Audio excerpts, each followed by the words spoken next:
Long ago, in the heart of Igbo Olajumer, there lived a woman whose silence was more terrifying than the cry of a vulture at midnight. They called her Ajoke, a woman with eyes that no longer wept and lips that rarely smiled. She lived at the edge of Irawo village, where the crooked baobab tree cast a long, twisted shadow over her hut. Her home was a lonely thing, its red earth walls faded by harmattan winds, its roof of brittle raffia crackling with age. Ajoke was once the wife of Aremu the Brave, the village blacksmith whose hands were blessed by Ogun himself. With broad shoulders and laughter that echoed through the trees, Aremu shaped iron like a sculptor molds clay.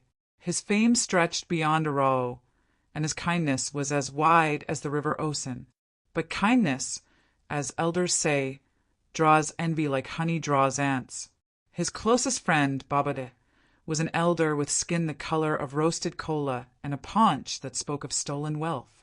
He had a way with words and a belly-shaking laugh, but his eyes never smiled. Babadada and Aremu were said to be inseparable like yam and oil. But one day, Aremu did not return from his forge.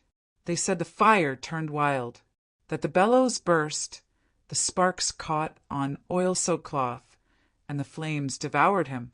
All that was left was twisted iron and ashes. But Ajoke knew. That night, when the fire still glowed in the forge, she sat on the earth and wept, not just from grief, but from certainty. Her husband had been pushed. The spirits whispered it in her dreams, and the crows that gathered outside her hut cried it from their throats. She buried her voice that day. For 10 seasons of yam and millet, Ajoke walked like a ghost among the living. She no longer wove her hair with coral beads, nor joined the women at the stream. The laughter of children became foreign to her, and joy passed her hut like a traveler in a hurry. She dressed only in white, the color of mourning and the shrine, her wrappers wrapped tight like armor. But she was not broken. Each morning before dawn, she scattered grains of ekuru for the black crows that perched on the crooked baobab. They cawed, circled, and returned, day after day like loyal messengers. She whispered to them in low tones, using a tongue only the wind understood. And Babadada, he prospered. He took over Aremu's forge, then Aremu's land. He built a new compound and married a bride young enough to be his granddaughter. He strutted through the village square with cowries on his wrists and laughter in his throat. He never noticed the widow in white, or the way the crows watched him from the rooftops. Ajoke waited. 10 years passed. The village prepared for the festival of Ogun, a time of fire, iron, and blood.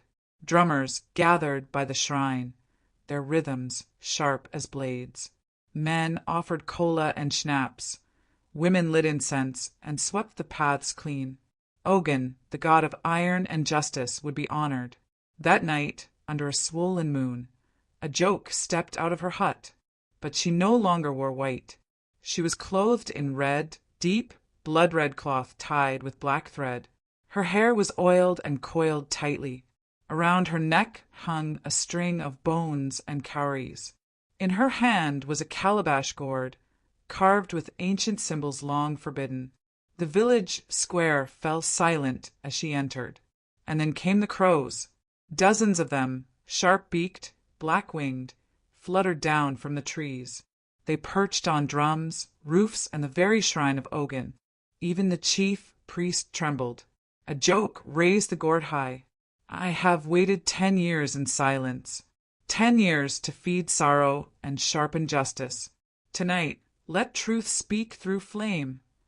She smashed the gourd. From it poured thick smoke, bitter and gray, curling like spirits from the earth. The drummers dropped their sticks. Children screamed. The fog choked the air. And when it cleared, Babadada stood alone, his body turned to iron, black and unmoving. His mouth was open in a scream that would never come. The crows cawed once, then flew into the night. Ajoke turned and walked into the forest. She was never seen again. Some say she became a priestess in the hills beyond Oyo. Others claim she walks with spirits, appearing only to those who dare harm the innocent. Her hut by the baobab tree crumbled into dust, but no grass grew there. And Baba Dada's iron body remained in the village square until rain rusted it to pieces. Even today, when crows gather in a place they shouldn't, the elders whisper, "Beware the widow who waits. Her silence is not weakness, but a blade drawn in shadows." Justice may sleep, but it does not die. Back in the early days, the forge of Aremu the Brave was a sacred place, not just for iron, but for truth. Children gathered at its steps to watch sparks dance like fireflies, and elders blessed it during each Ogun festival. But on that cursed day, the fire lied. Ajoke remembered it clearly. She had brought palm wine to her husband, as she often did, her feet bare and dusted with red soil. But she had arrived too late. Flames roared from the forge, and no one dared go near. Baba Dada stood outside, arms outstretched, weeping in a voice too loud to be true. "Ah, Ogun has taken his own," he cried. But his eyes darted to Ajoke, and in that fleeting glance she saw something colder than the fire's heat triumph. It was that look that planted the seed, that single glance that grew into a vow. She never spoke of it, but every crow that came after was drawn by it. Every ritual, every offering, every silence was in preparation for that moment. The fire had lied. Ajoke would not. Deep in the forest beyond Irawo, where the roots of trees curled like sleeping serpents, there lived an old woman named Ayabida, blind in both eyes but feared by all. She was said to hear the truth in silence and taste lies on the wind. Ajoke found her after the 3rd year of mourning. She had followed the crows into the woods, past paths no human had walked in generations. There, in a clearing where light feared to enter, Ayabida sat before a blackened pot. "I know why you've come," the old woman said without lifting her head. "But vengeance is a road that eats its traveler." "I will walk it barefoot," Ajoke replied. And so, under moonless nights, Ajoke became the old woman's apprentice. She learned to hear what trees would not say, to draw signs with water and ash, to twist fate with feathers and fire. At the end of 7 years, Ayabida gave her the calabash. "Only when the crows gather and the moon swells," she warned, "may you use it. If you open it early, it will consume you. If you use it wrongly, it will curse you." Ajoke bowed. "I have waited this long. I can wait longer." And wait she did. After Ajoke vanished, the village of Irawo did not know peace. The rain fell harder that year. Roofs leaked, yams rotted, and the river Ogun swelled past its banks. Every day, the iron statue of Baba Dada stood in the square, a grim reminder of secrets brought to light. Children stopped playing nearby. Pregnant women crossed themselves before passing. Chickens refused to roost near it. One morning, the elders found the statue had cracked down the middle. Rust bled like veins across its chest. A crow, larger than any seen before, stood perched on its shoulder, going toward the forest. That was when the dreams began. People reported visions of Ajoke in red, standing by their bedsides, her voice heavy with wind. "Guard your heart," she whispered, "for even silence has teeth." Farmers swore their iron tools whispered warnings in the night. A new blacksmith came to town, but his forge never caught fire. The villagers finally held a cleansing ritual. Drums beat through the night, goats were offered, and incantations were chanted until dawn. The iron statue crumbled that very night, but the wind still carried her name. And every year, during the festival of Ogun, a lone crow circles the square 3 times, then vanishes into the trees. It was during the 35th festival of Ogun since Ajoke's vengeance that a boy named Olamide, young, clever, and too bold for his own good, challenged the tale. "Stories to scare children," he scoffed, tossing pebbles at the shrine. "If Ajoke still walks, let her show herself." The elders gasped. The drummers paused. Even the wind seemed to still. Olamide, proud of the attention, climbed the cracked stump where Ajoke's hut once stood. He laughed, arms raised. That night he did not return home.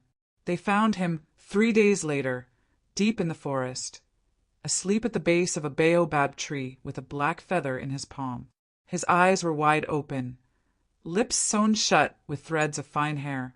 He never spoke again. No one saw who brought him there.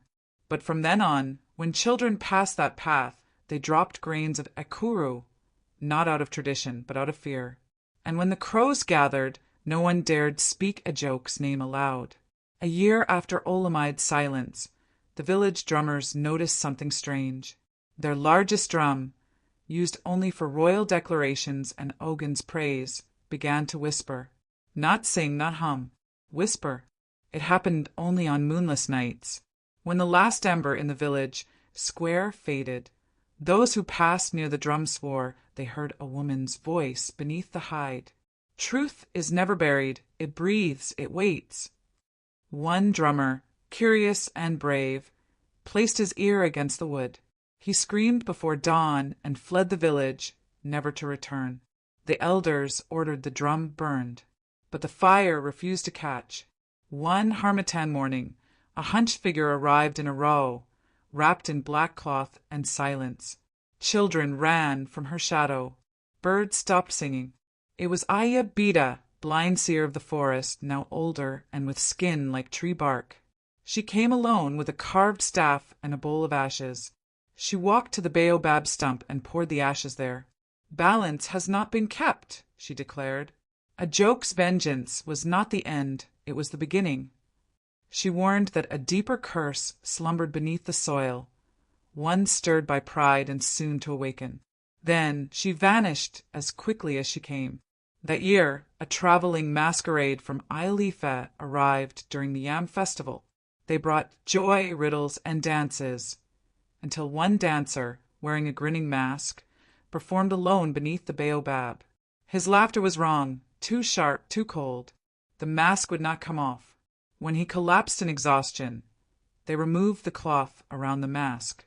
But his face was no longer his own. It was Babadada's, eyes wide in eternal horror. The village screamed. The masquerade troupe fled that same night.